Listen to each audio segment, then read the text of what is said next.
여호와께 연합한 사람. 여러분, 하나님의 그 구원 계획은 놀랍습니다. 근데 이 구원 계획이 점점점 더 확장되어져 갑니다. 그래서 점진적으로 이렇게 역사적으로 확장되어 간다라는 것을 우리는 이제 성경을 통해서 보게 되지요. 그래서 구약에 있었던 그런 언약도 계속 이렇게 커져가는 걸 볼 수 있어요. 처음에 아담에게 원시 언약을 주시지요. 그리고 또한 노아에게도 그 노아 언약을 베푸십니다. 그리고 그 다음에 아브라함에게 아브라함 언약을 맺으시고요. 그리고 너희에게 정말로 그 정말 바다의 모래와 같고 저 하늘의 무별과 같은 백성을 준다고 하잖아요. 근데 그게 차츰차츰 이제 현실화가 일어나는 거예요. 그 다음에 다윗에 가서 또다시 다윗에게 언약을 갱신합니다. 그리고 나서 이제 실제로 정말로 그 다윗의 자손 가운데 오겠구나 라는 그러한 믿음과 결단 가운데, 그 이후에도 이제 수많은 하나님께서 주시는 언약 가운데 결국 메시아 예수 그리스도가 오시게 되는 거죠. 이게 점진적으로 발전되어 가면서 나중에 예수님이 딱 오셔서 딱 밝은 빛으로 이 언약이 딱 성취가 되는 거예요. 그리고 예수님이 또 얘기하시죠. 내가 잠시 올라갔다가 다시 내려올 거야. 그때가 또다시 하나님의 또 말씀하신 약속의 때라는 것입니다. 성경은 계속 이야기하고 있습니다. 처음에는 잘 안 보이는 것 같고 굉장히 협소한 것 같지만 나중에 가면 갈수록 어떠한 일들이 일어나느냐, 확장되어지고 넓어지고 하나님의 계획이 밝히 드러나게 되어 있습니다. 그 사건이 이제 예수님 사건이지만 이 구원의 계획도요, 처음에 이제 하나님께서는 작정을 하십니다. 어떻게 해요? 아담에게 말씀하셨지요. 분명히 그 여자의 후손을 통하여서 그 뱀의 머리를 짓밟아 버리겠다라는 거예요. 죄의 이제 종으로 갈 수밖에 없는 우리 인간, 죄를 지어서 이제 멸망의 길, 죽음 가운데로 갈 수밖에 없습니다. 왜요? 그건 하나님의 말씀이었어요. 네가 저걸 먹으면 정령 죽으리라. 이게 하나님의 말씀이셨습니다. 그래서 어쩔 수가 없습니다. 내어줘야 되는 거예요. 근데 그럼에도 불구하고 하나님은 작정하셨습니다. 어떻게 해요? 내가 너를 구원할 거야. 그때부터 시작되는 거죠. 그리고 나서 이제 그 구원 계획을 차츰차츰 이뤄가려고 애쓰셨어요. 근데 잘 됩니까? 노아 방주해가지고 쓸어버리고 나서 다시 이제 하나님의 백성들이 정말로 거룩하게 살길 원했죠. 하나님의 계획이었어요. 다 쓸어버리고 이 노아의 그 씨앗으로 인하여서 또다시 잘 되는 하나님의 백성이 될 줄 믿습니다 했는데 안 되네요. 또다시 죄를 짓고 뭘 쌓습니까? 바벨탑을 쌓습니다. 이게 인간입니다. 그래서 하나님께서 또다시 구원 계획을 작정하시지요. 어떻게 해요? 그때 아브라함을 택하십니다. 그리고 아브라함을 통하여 민족을 이루기를 작정을 하십니다. 그리고 이스라엘 백성을 선택하여 이 이스라엘 백성으로 하여금 하나님께서 구원 계획을 이루어 가시지요. 때로는 광야로 보내시고 때로는 전쟁을 통하여 하나님을 의지하게 하시고 수많은 일들이 일어나게 됩니다. 그렇지만 그럼에도 불구하고 이 이스라엘 백성들이 또 말도 안 듣고 사사기라는 것이 이렇게 탁 발생하죠. 죄 짓고 또 얻어맞고 사사를 보내니까 회복을 시키니까 또 죄 짓고 계속 반복 리사이클이 일어납니다. 그게 이제 구약의 이야기들이었습니다. 하지만 그게 하나님의 또 마음이 아니었어요. 이스라엘 백성만 구원하신다? 아니요, 그렇지 않습니다. 하나님의 마음은 여전히 열방 가운데 있었습니다. 이스라엘 백성의 씨앗이 되고 그게 하나님의 백성의 씨앗이 됐지만 이게 또다시 확장되어서 하나님의 구원 계획과 하나님의 마음들이 이제 밝히 드러나지요. 어떻게 해요? 내가 너희만 구원하는 게 아니라 저희 이방 백성 가운데서도 나를 믿고 나를 따르고 하나님의 말씀을 지키는 자들을 구원할 거라는 거예요. 근데 이게 유대인들은 동의가 되겠습니까? 안 되지요. 이스라엘 백성들은 자기네들은 선민 사상이 명확했습니다. 자기를 위하여 메시아와 그리스도를 보내줄 거다. 그래서 예수님의 제자들이 항상 그 착각에 빠져 있잖아요. 우리만 구원받는 거야. 근데 아니라는 거예요. 하나님의 구원 계획은요 이미 구약에서부터 나와 있습니다. 어떻게 해요? 내가 너희만 선민만 이스라엘만이 아니라 저 이방 백성도 구원할 거야. 지난번에 우리 봤죠? 이사야서에서 어떤 일들이요? 아수르도 구원할 거야. 아수르 가운데서도 하나님을 믿는 자들을 구원할 거라는 거예요. 바벨론 가운데서도 하나님을 믿는 자들, 하나님의 말씀을 따르는 자들을 구원할 거라는 거예요. 이 하나님의 구원 계획에 놀라운 일들이 지금 이렇게 이사야서에서 보여지고 있다는 거예요. 56장에서도 뭐라고 합니까? 여호와께 연합한 사람. 이 연합하다는 것은 여호와의 말씀에 합한 사람이라는 거예요. 여호와 하나님과 함께하는 사람. 그 사람을 하나님께서 어떻게 하실 것이다? 구원하실 것이다. 분명히 이야기하고 있습니다. 우리는요, 이런 착각에 빠지면 안 됩니다. 저들은 구원을 안 받을 거고 나만 구원받을 거야. 선을 긋는 행동을 하면 안 됩니다. 이건 하나님 아버지의 마음이 아닙니다. 아버지 마음이 어디에 있어요? 저들 가운데 있다라는 거예요. 우리는 이것을 놓고 기도할 수 있는 하나님 백성 되어야 될 줄 믿습니다. 그러면서 우리에게 요구를 하십니다. 너희 어떻게 해라? 우리 56장 1절 보겠습니다. 시작. 여호와께서 이와 같이 말씀하시기를 너희는 정의를 지키며 의를 행하라. 이는 나의 구원이 가까이 왔고 나의 공의가 나타날 것임이라 하셨도다. 분명히 이스라엘 백성에게 무엇해라? 너희는 정의를 지키고 의를 행하라는 거예요. 여러분, 공의와 정의에 대한 이야기가 나오는데요. 결국 이 공의와 정의를 드러내라는 것은 이스라엘 백성으로 하여금 떵떵거리고 잘 살라는 게 아닙니다. 너희가 받은 은혜만큼 공의와 정의를 행하라는 거예요. 누구에게? 지금 믿지 않고 죽어가는 이들을 위하여. 그리고 불쌍하고 지금 이렇게 어려움 당하는 이들을 위하여 그들이 공의와 정의를 행하라는 거예요. 그것이 이스라엘 백성들이 마땅히 해야 되고, 그 결론적인 이야기는 너희가 하나님의 영광을 위하여 그런 행위를 보이라는 거예요. 왜요? 그들도 너희의 의의 행함을 보고 돌아올 수 있도록 이 말을 하고 있더라는 것입니다. 그리고 어떻게 하라? 56장 2절 읽어보겠습니다. 시작. 안식일을 지켜 더럽히지 아니하며 그의 손을 금하여 모든 악을 행하지 아니하여야 하나니 이와 같이 하는 사람, 이와 같이 굳게 잡는 사람은 복이 있느니라. 그렇습니다. 이와 같이, 이것은요, 여러분, 우리가 편협하게 우리만이 아니라 선민이 아니라 이방 백성들도 포함되는 것입니다. 여러분, 어떻게 따지고 봅시다. 우리 대한민국은 이방 백성입니까? 선민인 이스라엘 백성입니까? 전혀 아닙니다. 지금 저쪽에 이스라엘 나라가 있습니다. 그들이 말하는 나는 선민이요. 아니요, 우리 대한민국은 이방인입니다. 따지고 보면 성경적으로 구약적으로 봤을 때는요. 근데요, 우리는 또 택한 민족이라고 하죠. 예수 믿음으로 우리가 하나님 앞에 불림 받았기 때문에. 근데 여기서 그럽니다. 뭐 해라? 안식일을 지켜 더럽히지 아니하고 손을 금한 모든 악을 행하지 아니하고 이와 같은 사람이 어떻게 하리라? 복이 있으리라. 어떻게 해요? 여호와의 말씀을 지켜 행하는 자. 오늘 3절에 똑같이 나오죠. 여호와께 연합한 이방인은 말하기를 여호와께서 나를 그의 백성 중에 반드시 갈라내시리라 하지 말며 고자도 말하기를 나는 마른 나무라 하지 말라. 여기서 특별히 뭐가 나오냐? 고자. 네. 이것도 뭐냐? 이방인을 가리키는 거예요. 그 당시에 불임, 그 당시에 저주받은 자, 뭐 이런 불행한 자가 무엇이냐? 자식 못 낳는 게 얼마나 지금 불행한 겁니까? 한나, 사례 기억하시지요? 근데 우리는 기억해야 됩니다. 기도할 때에 그 태의 문이 열렸고요. 기도할 때에 자녀의 축복이 임했습니다. 하나님께서는요, 불가능을 가능케 하시는 분이라는 거예요. 근데요, 우리는 착각을 합니다. 야, 저들은 저주받았어. 아니요, 그렇지 않다라는 거예요. 이방 백성은 택함 받지 못해서, 아니요, 그렇지 않다는 거. 하나님 아버지의 마음에 그들이 있다라는 것입니다. 그래서 그들을 놓고 기도할 수 있어야 되고 그들에게 공의와 정의를 행할 수 있어야 됩니다. 그것이 하나님 아버지의 마음이라는 것을 우리는 우리 마음속에 새겨야 되고, 또한 이 말씀대로 행해야 될 줄 믿습니다. 4절에 뭐라고 합니까? 읽어보겠습니다. 여호와께서 이와 같이 말씀하시기를 나의 안식일을 지키며 내가 기뻐하는 일을 선택하며 나의 언약을 굳게 잡는 고자들에게는, 이게 이방인들입니다. 이방인들에게 어떻게 한다? 그들이 무엇을 한다? 안식일을 지킨다는 거예요.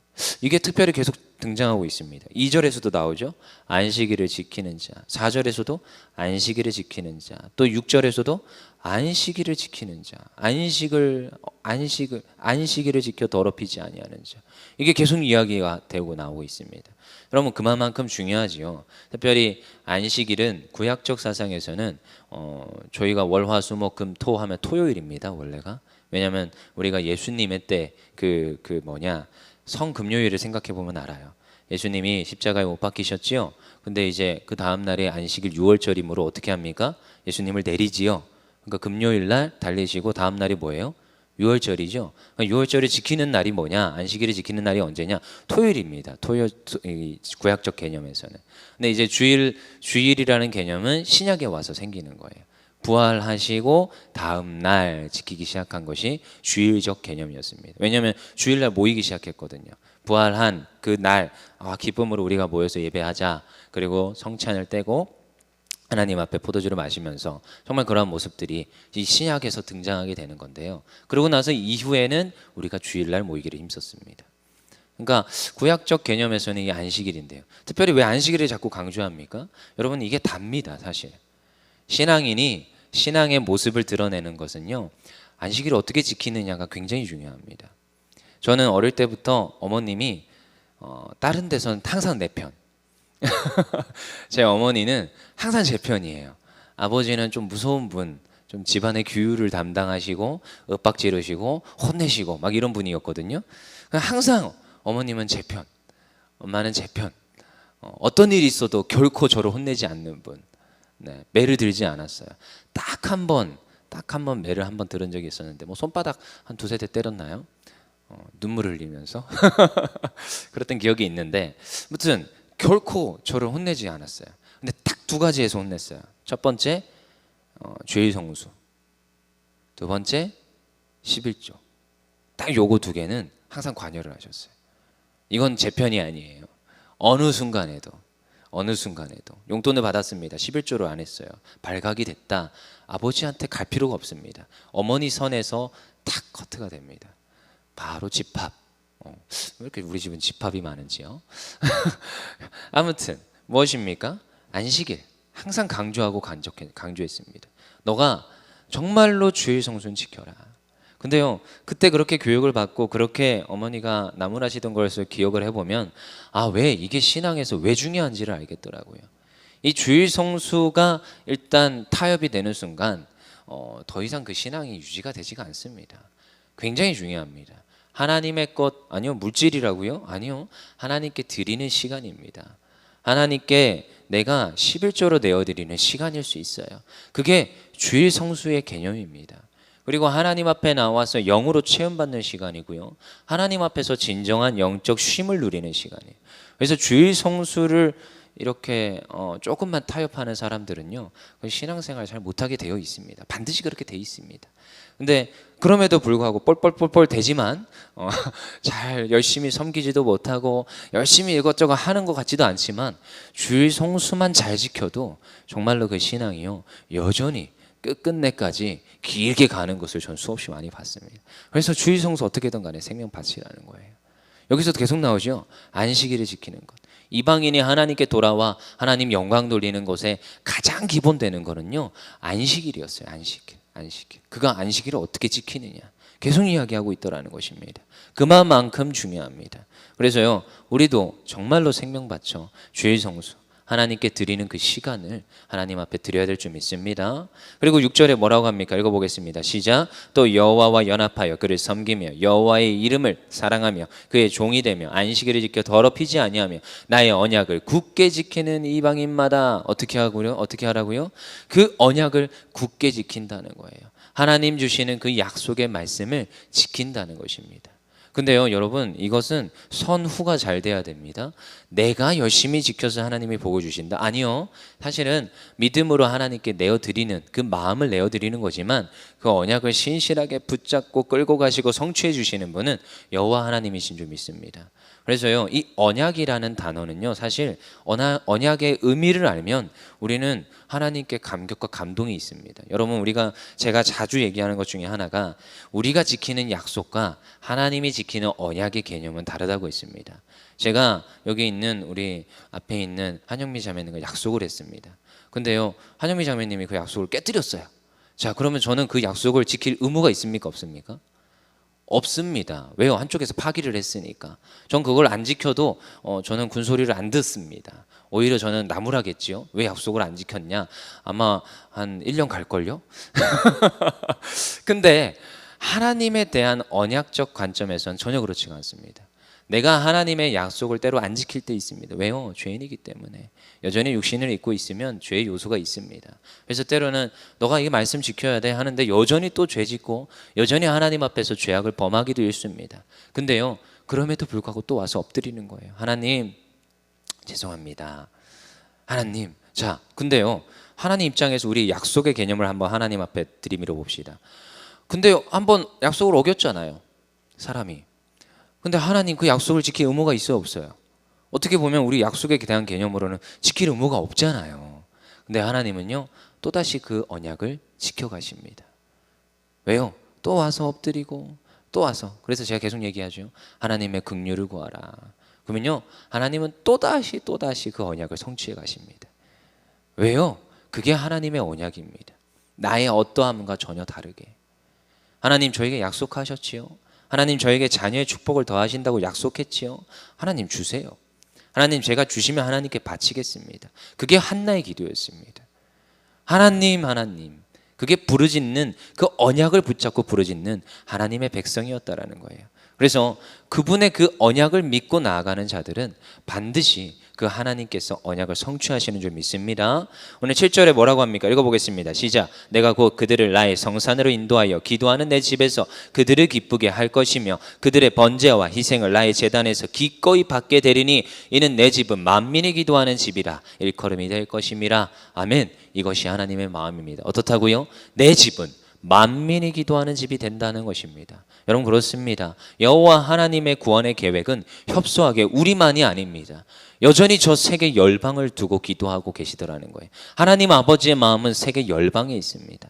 그래서 이번 연도 표 중에 이제 전도로 예배하자는, 지난번에 지나갔어요. 그러면 이제 세 번째 3분기로 시작하죠. 3분기는 뭡니까? 읽어보겠습니다. 시작.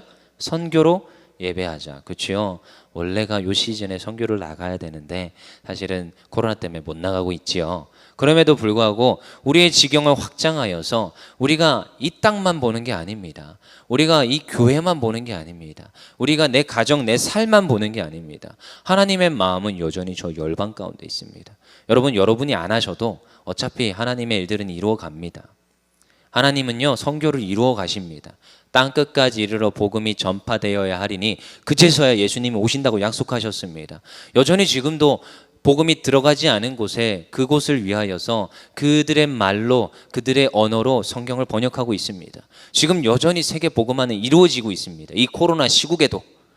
그렇지만 그것에 내가 한 점이라도, 내가 그것에 조금이라도 하나님 앞에 쓰임 받을 수 있다라는 것, 그것을 위해서 내가 몸부림치고 선교를 위해서 애쓸 수 있다라는 것이 하나님 앞에 감사요 축복인 줄 믿습니다. 우리 선교로 예배합시다. 이것이 하나님의 마음입니다. 만민을 위하여 기도하는 집이 되리라. 이게 하나님의 마음이라는 거예요. 우리 8절 읽고 마치겠습니다. 시작. 이스라엘의 쫓겨난 자를 모으시는 주 여호와가 말하노니 내가 이미 모은 백성 외에 또 모아 그에게 속하게 하리라 하셨느니라. 아멘. 하나님께서 이 놀라운 구원의 계획 가운데 하나님의 백성으로 삼아주시는 줄 믿습니다. 거기에 저희도 포함되었고요. 어쩌면 저희의 자녀들도 포함될 것이고요. 아니요, 반드시 그렇게 될 줄 믿습니다. 그리고 저 밖에서 여전히 죽어가고 코로나 가운데 염려하고 두려워하고 하나님 떠나간 백성도 하나님께서 다시 돌아오게 하시는 줄 믿습니다. 그것을 위해서 우리가 하나님 앞에 쓰임받길 원합니다. 이 아침 또한 결단하고 기도하고 또한 그들을 위해서 중보하고 도고 기도하며 나아가야 될 줄 믿습니다. 이 시간 기도하겠습니다.